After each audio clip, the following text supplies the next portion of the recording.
Saudara-saudari terkasih, apakah saudara sudah mulai hari ini dengan penuh sukacita dan punya niat untuk berbuat baik meskipun kecil? Semoga Tuhan memberkati niat baik saudara. Hari ini adalah Kamino kami yang keempat, hari keempat.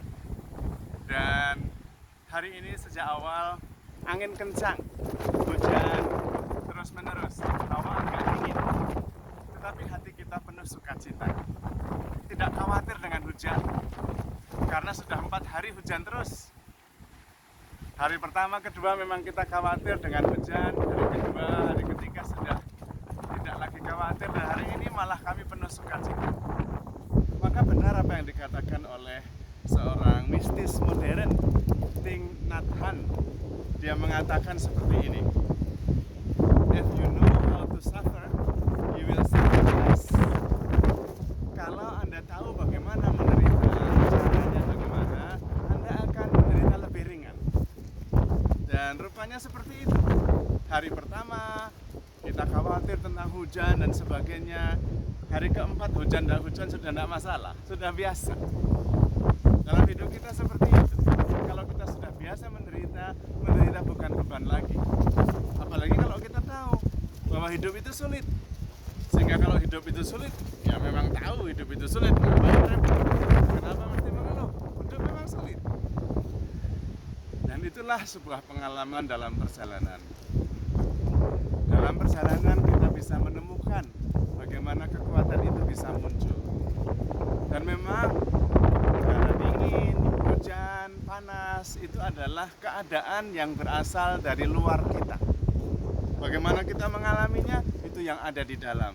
Proses batin, internal proses. Maka sebetulnya yang menentukan bukan apa yang datang dari luar.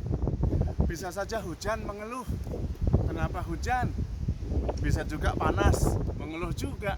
Kenapa panas? Berkeringat dan sebagainya. Maka yang paling penting bukan apa yang dari luar, tetapi apa yang ada di dalam. Proses batin, internal proses. Dan itu yang menentukan. Dan itu yang bisa kita kendalikan. Kalau yang dari luar hujan ya hujan. Hujan biasa saja, kita tidak perlu mengeluh, kita tidak perlu ngomel. Hujan itu fenomena biasa. Semua orang mengalaminya. Sama dengan panas, sama dengan badai. Fenomena biasa. Bagaimana kita mengatasinya itu yang penting. Sama juga dalam kehidupan kita.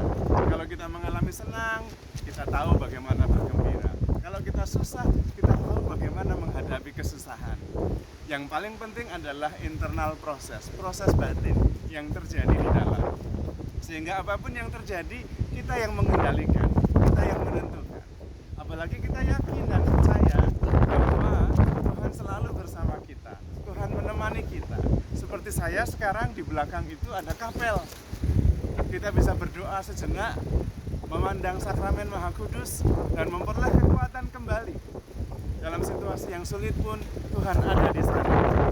Maka Anda dan saya mengalami susah, Tuhan ada. Mengalami senang, Tuhan juga ada. Karena Tuhan selalu ada